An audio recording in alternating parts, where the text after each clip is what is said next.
Baiklah, selamat sore semuanya. Di sini saya akan menjelaskan mengenai chapter 4. Sebelumnya saya akan perkenalkan diri. Nama saya adalah Suyatu MBA dengan 2307737. Di sini saya akan membahas apa saja yang ada dalam chapter 4 ini yang berjudul dengan proses analisis pekerjaan dan manajemen bakat. Pertama yaitu dalam manajemen bakat. Manajemen bakat di sini disebut sebagai proses yang berorientasi pada sasaran yang merupakan integrasi dari proses perencanaan, perekrutan, pengembangan, pengelolaan, dan juga pemberi kompensasi terhadap karyawan. Jadi tujuan dari manajemen bakat ini sendiri yaitu untuk meningkatkan potensi dari karyawan tersebut, tujuannya untuk kemajuan perusahaan itu sendiri. Makanya ada manajemen bakat. Yang kedua yaitu ada analisis pekerjaan. Prosedur untuk menentukan tugas dan keterampilan yang diperlukan dari suatu pekerja dan jenis orang atau karakteristik yang harus dipekerjakan untuknya atau perusahaan tersebut. Jadi analisis pekerjaan ini mereka menganalisis lowongan apa yang akan dibuka, lowongan atau dalam kata jabatan apa yang akan dibuka, rekrutmennya, akan dibuka lowongan pekerjaannya. Di situ mereka akan menganalisis, misalnya mereka open recruitment untuk direktur, maka mereka akan menganalisis apa saja yang akan dilakukan oleh direktur ini. Lalu juga selain itu mereka menganalisis calon pekerja. Nah, nanti selain menganalisis apa pekerjaannya mereka juga menganalisis calon pekerjanya. Lalu yang ketiga yaitu ada deskripsi pekerjaan. Deskripsi pekerjaan adalah daftar yang berisi tugas, tanggung jawab, hubungan, pelaporan kondisi kerja, dan juga tanggung jawab kepenyelidikan dari suatu pekerjaan, salah satu hasil dari analisis pekerjaan. Jadi, emang juga pekerja pasti mereka akan memiliki tanggung jawab apa saja yang akan mereka tempuh selama mereka memegang jabatan tersebut, selama mereka misalnya jadi karyawan itu tanggung jawab apa saja yang akan mereka hadapi. Lalu juga dalam tanggung jawab itu pasti ada yang namanya laporan pekerjaan, itu juga menjadi salah satu deskripsi pekerjaan atau kegiatan yang akan dilakukan karyawan tersebut selama di perusahaan.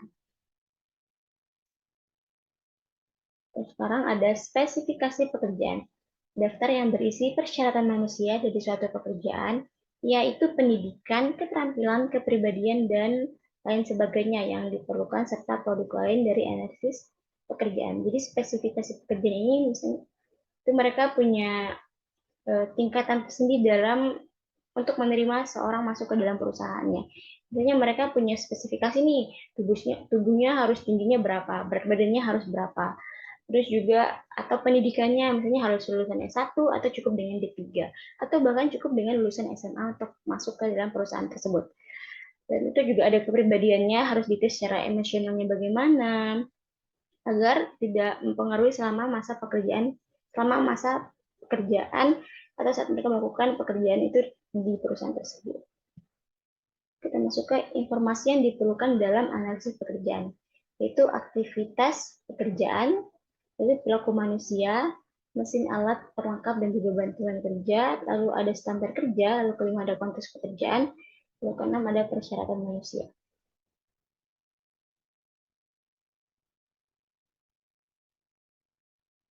Itu aktivitas kerja ini kegiatan apa saja yang akan mereka lakukan selama merangkap menjadi jabatan tersebut. Lalu yang kedua yaitu ada perilaku manusia, yaitu kayak bagaimana seorang itu contohnya kayak menghadapi suatu masalah. Itu diperlukan dalam menganalisis pekerjaan. Ini bagaimana seorang tersebut mengatasi masalah yang sedang mereka hadapi. Lalu orang tersebut bisa menggunakan alat-alat bantuan seperti mesin komputer, lalu mesin fotokopi, dan masih banyak yang lainnya, alat bantu kerjanya. Jadi standar kerja, tadi itu seperti mereka menyanggupi untuk mengikuti standar kerja yang ada di perusahaan tersebut. Misalnya harus berpakaian rapi, umurnya tidak boleh lebih dari 35, dan masih banyak lainnya. Lalu ada konteks pekerjaan, yaitu untuk konteks pekerjaan sendiri mengacu pada suatu situasi atau kondisi di mana seorang karyawan melakukan pekerjaan tertentu. Lalu ada persyaratan manusia.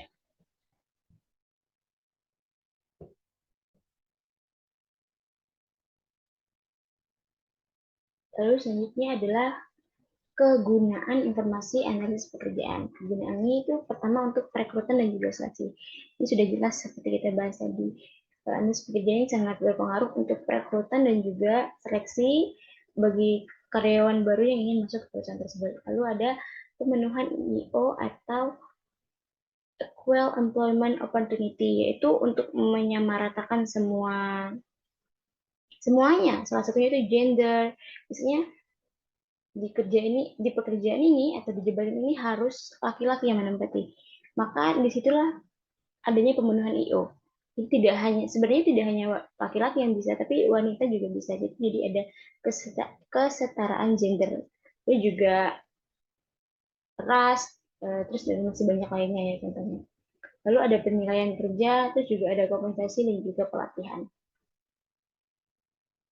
Lalu ada melakukan analisis pekerjaan. Di sini ada 6 stage. Yang pertama yaitu stage 1, memutuskan bagaimana Anda akan menggunakan informasi tersebut.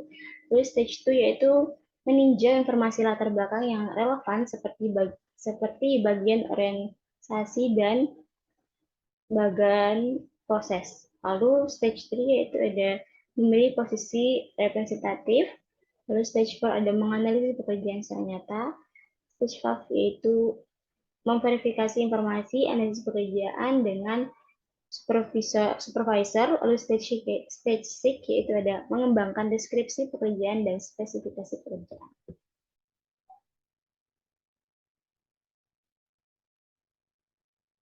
Lalu metode untuk mengumpulkan informasi analisis pekerjaan. Yang pertama ada wawancara terstruktur dan tidak struktur. Wawancara struktur itu mungkin pertanyaan umum yang sudah lumrah ditanyakan suatu perusahaan kepada calon pekerja. Jadi misalnya ataupun bahkan bisa saja pertanyaan yang struktur itu sudah tertulis, sudah dibocorkan kepada calon pekerja tersebut. Kalau yang tidak struktur ini mereka lebih mungkin mengulik lebih dalam lagi misalnya informasi pribadi kalian yang tanpa dibocorkan sebelumnya. Jadi kayak menanyakan pertanyaan pribadi gitu. Itu namanya wawancara tidak struktur, yang lebih mendalam pertanyaannya. Lalu itu ada kuesioner, lalu ada catatan harian atau log peserta, lalu teknik analisis pekerjaan kuantitatif. Di sini kita menulis deskripsi pekerjaan, identifikasi pekerjaan. Jadi kita harus mengidentifikasi pekerjaan tersebut seperti apa sebelum kita masuk ke perusahaan tersebut. Jabatan yang kita ambil atau yang kita apply dalam lamaran kerja tersebut seperti apa, bukan hanya masuk karena merasa kita cocok, tapi kita juga harus tahu tanggung jawab apa yang kita tempuh dalam jabatan tersebut. Lalu ada rangkuman pekerjaan, lalu ada tanggung jawab dan tugas. Ini tadi yang kita harus paham, tanggung jawab dan tugas apa yang akan kita ambil selama kita menduduki jabatan tersebut. Soalnya orang merekrut kita tujuannya untuk memajukan perusahaan tersebut. Jadi kita juga harus bisa beradaptasi dengan jabatan yang kita apply. Seperti itu. Lalu ada otoritas memegang jabatan. Jadi selama kita memegang jabatan tersebut, kita harus tahu partisipasi apa saja atau partisipasi apa saja, lalu juga ketentuan apa saja yang saya ambil, kayak misalnya sebentar. Baik, jadi otoritas pemegang jabatan itu misalnya kayak yang selama menjabat itu nanti saya harus mengambil tanggung jawab apa saja yang harus saya tempuh, lalu juga apa saja yang disetujui atas kehendak saya. Ya, gitu. Jadi yang pemegang jabatan dia yang ngambil keputusan. Itu ada standar kinerja, lalu kondisi kerja, lalu yang kedua ada spesifikasi pekerjaan. Di sini ada menulis spesifikasi pekerjaan. Spesifikasi untuk personel, pelatih, versus tidak terlatih menetapkan kualitas seperti ciri-ciri fisik, kepribadian, minat, keterampilan, penginderaan yang menyiratkan adanya potensi untuk melakukan pekerjaan tersebut atau untuk dapat dilatih.